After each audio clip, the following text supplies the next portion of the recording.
இணைந்த அனைத்து நல்ல உள்ளவங்களுக்கு வணக்கம் நண்பா.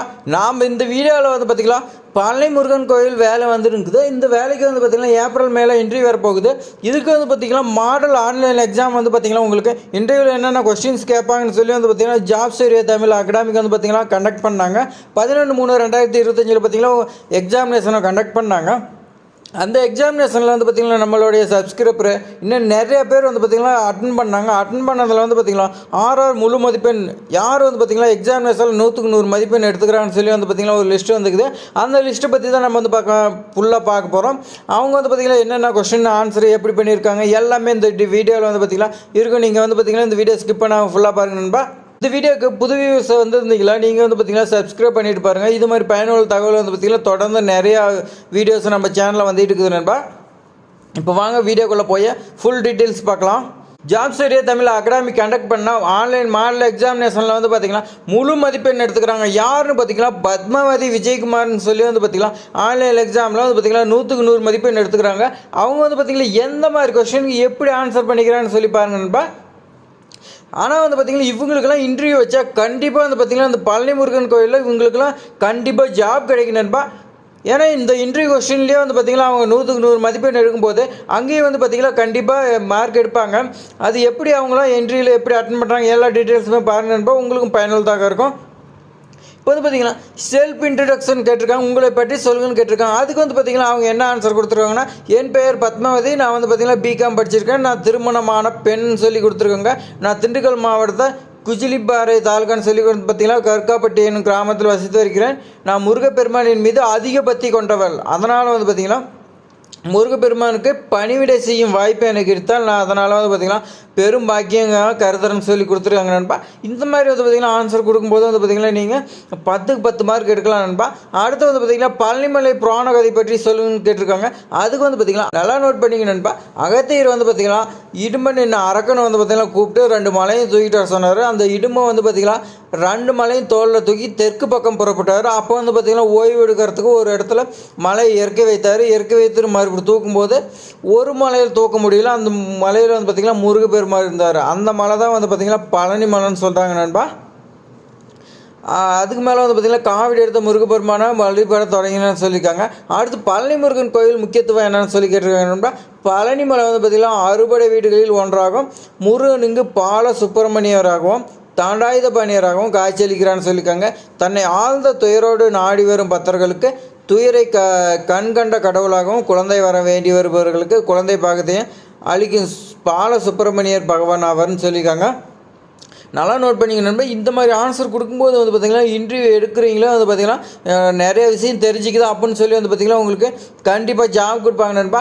இப்போ வந்து பார்த்திங்கன்னா பழனி முருகன் கோயிலில் முக்கியமான திருவிழான்னு சொல்லியிருக்கேன். தைப்பூசம், பங்குனி உத்திரம், சூர சம்காரம், கார்த்திகை திருநாள் திருவிழா, தேர் பவனி திருவிழா, இந்த மாதிரி சொல்லலாம் நிறையா இருக்குது.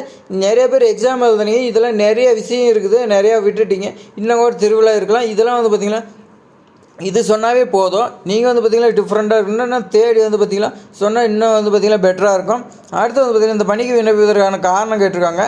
முருகனுக்கு பணிவிடை செய்வது, கோவிலில் பணிபுரிவது என்பது வாழ்நாளில் நாம் எடுத்த பிறவியை பயன்பெறுவதாகன்னு சொல்லியிருக்காங்க. முருகனுக்கு வந்து பார்த்திங்கன்னா பணிவிடை செய்வது புனிதமாகும். அதே மாதிரி பார்த்திங்கன்னா முருகப்பெருமானை சர்ச்சைக்கு வரும் பக்தர்களால் நம்மளால் முடிந்த உதவிகளை செய்வது கடமையாக சொல்லி கேட்டிருக்காங்க நண்பா. சிறுவயதில் இருந்த கோவில் புனித தலங்களில் பணிபுரிய வேண்டும் என்பது எனது கணவன் ஆசைன்னு சொல்லியிருக்காங்க. இந்த மாதிரிலாம் வந்து பார்த்திங்கன்னா விண்ணப்பிக்கும் போது இன்டர்வியூ எடுக்கிறவங்களுக்கே வந்து பார்த்திங்கன்னா ஆச்சரியமாக இருக்கு நண்பா. கோயில் பணியாளராக உங்கள் பங்கு என்னவாக இருக்குன்னு சொல்லி கேட்டிருக்காங்க நண்பா. முருகனுக்கு பணிவிடை செய்வது, அதே மாதிரி பார்த்திங்கன்னா முருகப்பெருமானை நாடி வரும் பக்தர்களுக்கு நம்மால் முடிந்த உதவிகளை செய்வது, கோயில் தரிசிக்க வரும் பக்தர்களுக்கு எந்த துயரமும் ஏற்படாமல் அவர்களை பத்திரமாக முருகனை தரிசிக்க வைப்பது நமக்கு அளிக்கப்பட்ட பதவிக்கும் பணிக்கும் உண்மையாக இருப்பதுன்னு சொல்லியிருக்காங்க. கோயில் சூழலில் பணிபுரியும் போது எதிர்கொள்ளும் சவால் என்னன்னு கேட்டிருக்காங்க நண்பா. கோயிலில் வந்து பார்த்திங்கன்னா பணிபுரியும் போது பாரம்பரியத்தை பாதுகாப்பது. முருகன் கோயிலில் வந்து பார்த்திங்கன்னா நிறைய விஷயம் பாரம்பரியமாக இருக்குது, அதெல்லாம் பாதுகாக்கிறது. பக்தர்களுக்கு வந்து பார்த்திங்கன்னா பாதுகாப்பு அளிப்பது, கண்டிப்பாக வந்து பார்த்திங்கன்னா கோயிலுக்கு வரும் பக்தர்களுக்கு பாதுகாப்பு அளிப்பது, அவங்களுக்கு இடையூறு ஏற்படாமல் காப்பது, பக்தர்களுக்கு கோயிலில் அளிக்கப்பட்ட விதிமுறையை பின்பற்ற வைப்பது, கோயிலில் எந்த ஒரு பகுதியையும் பிறர் சேதப்படுத்தாமல் பாதுகாப்பு. இது மாதிரி வந்து பார்த்திங்கன்னா நல்ல நல்ல விஷயமா நிறையா இருக்குது நண்பா. இதெல்லாம் வந்து பார்த்திங்கன்னா இன்டர்வியூவில் சொல்லும்போது உங்களுக்கு கண்டிப்பாக ஜாப் கிடைக்கும். அடுத்து வந்து பார்த்திங்கன்னா விண்ணப்பித்த பணியில் பணியாற்ற அனுபவம் உள்ளதான்னு கேட்டிருக்காங்க. முன் அனுபவம் எதுவும் இல்லை, ஆனால் வாய்ப்பு கிடைத்தால் மனதார அந்த பணியை செய்ய தயாராக உள்ளனுக்காங்க.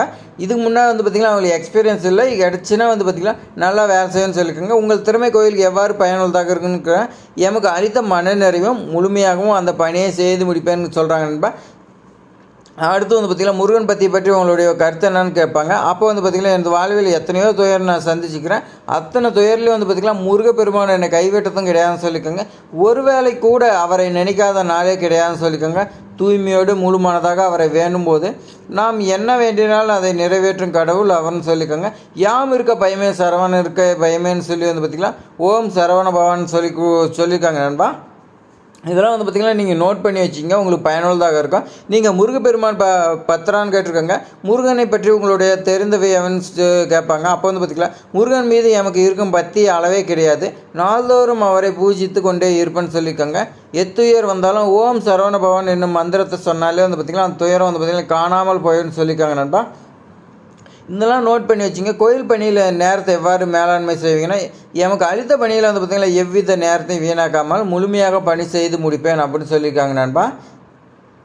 பணியிடத்தில் உங்களுடைய பொறுப்பு எவ்வாறாக இருக்குன்னு கேட்டிருக்காங்க. அதுக்கு வந்து பார்த்திங்கன்னா எனக்கு அளித்த பணி சுலபமாக இருந்தாலும் கடினமாக இருந்தாலும் முழு மனதாக அதை வந்து பார்த்திங்கன்னா பொறுப்பாக செய்து முடிப்பேன்னு சொல்லியிருக்காங்க நண்பா. அடுத்து வந்து பார்த்திங்கன்னா பழனி கோயில் நடைபெறும் தற்போதைய நிகழ்வு என்னன்னு கேட்டிருக்காங்க. தற்போதைய நிகழ்வு வந்து பார்த்திங்கன்னா தைப்பூச திருவிழா முடிஞ்சு பங்குனி உத்திர திருவிழா வந்து பார்த்திங்கன்னா நடைபெற தயாராக கொண்டிருக்குன்னு சொல்லலாம் நண்பா. நிறைய பேர் வந்து பார்த்திங்கன்னா தைப்பூச திருவிழா தான் நடக்குதுன்னு சொல்லியிருக்கீங்க. இவங்க வந்து பார்த்திங்கன்னா நல்லா தெளிவாக சொல்லியிருக்காங்க. தைப்பூசம் முடிஞ்சு பங்குனி உத்திர திருவிழா வந்து பார்த்திங்கன்னா நடைபெற தயாராகி கொண்டிருக்குன்னு சொல்லியிருக்காங்க நண்பா. கோயில் மேலாண்மை பற்றி உங்களுடைய கருத்து என்னன்னு, கோயில் மேலாண்மை வந்து பார்த்திங்கன்னா சிறப்பாக உள்ளது, முருகப்பெருமானின் புகழை மென்மேலும் உயர்த்துவதாக உள்ளன்னு சொல்லியிருக்காங்க நண்பா. உங்கள் பலம் என்னான்னு சொல்லி கேட்பாங்க. அதுக்கு வந்து பார்த்திங்கன்னா எனக்கு அளிக்கப்பட்ட கடமை முழுமையாகவும் முழு மன நிறைவாகவும் செய்து முடிப்பேன், அதற்காக எவ்வித பலனையும் எதிர்பார்க்க மாட்டேன், ஏனென்றால் இந்த பதவி முருகனுக்கு நான் அளிக்கும் தொண்டாக நினைப்பேன்னு சொல்லியிருக்காங்க நண்பா. பலவீனம் கேட்டிருக்காங்க. இந்த பலவீனம் வந்து பார்த்திங்கன்னா நான் மனதால் மிகவும் பலவீனமானவள், அதை எனது பெரிய பலவீனமாகவும் நான் நினைத்த, ஆனால் நிறைய சமயங்களில் முருகா நீ துணை என்று நினைத்து கொண்டு கொள்வேன், இத்துயர் வந்தாலும் காணாமல் போய்விடுன்னு சொல்லியிருக்காங்க நண்பா. அடுத்து வந்து பார்த்திங்கன்னா முருகப்பெருமான் சூரபத்மனை போரில் எத்தனை பாகமாக வெட்டி அதற்கு வரம் கொடுத்தாருன்னு சொல்லியிருக்காங்க நண்பா. அதுக்கு வந்து பார்த்திங்கன்னா முருகப்பெருமான் போரில் சூரபத்மனை வந்து பார்த்திங்கன்னா 2 துண்டுகளாக வெட்டினா அதில் ஒன்று மயிலாகவும் மற்றொன்று சேவல் கொடியாகவும் மாற்றினார்னு சொல்லியிருக்காங்க நண்பா. 18 கொஸ்டின் நண்பா, மொத்தம் 100 மார்க் நண்பா. 100க்கு 100 மார்க் வந்து பார்த்திங்கன்னா இந்த பத்மாவதி விஜயகுமாருங்கிறவங்க எடுத்திருக்காங்க நண்பா. இவங்களுக்கு வந்து பார்த்திங்கன்னா மிகப்பெரிய வாழ்த்துக்கள் நண்பா. நம்ம சேனலில் சார்பாக இவங்களுக்கு வந்து பார்த்திங்கன்னா மிகப்பெரிய வாழ்த்துக்கள். அதேமாதிரி வந்து பார்த்திங்கன்னா இவங்களுக்கு வந்து பார்த்திங்கன்னா இன்டர்வியூ வச்சுக்க இப்போ வச்சாவே இவங்க வந்து பார்த்திங்கன்னா 100க்கு 100 மார்க் எடுப்பாங்க நண்பா. அதனால் கண்டிப்பாக உங்களுக்கு ஜாப் இருக்குது நண்பா. இது மாதிரி தகவலாம் தெரிஞ்சுக்கணும் நம்ம சேனலில் வந்து பார்த்திங்கன்னா சப்ஸ்கிரைப் பண்ணி வைங்க நண்பா. இந்த வீடியோ பிடிச்சிருந்தா உங்கள் ஃப்ரெண்ட்ஸுக்கு எல்லாத்துக்குமே ஷேர் பண்ணி விடுங்க நண்பா. வந்து பார்த்திங்கன்னா லைக் பண்ணுங்கள், டவுட்னா கமெண்ட் பண்ணுங்கள் நண்பா. தேங்க்ஸ் ஃபார் வாட்சிங்.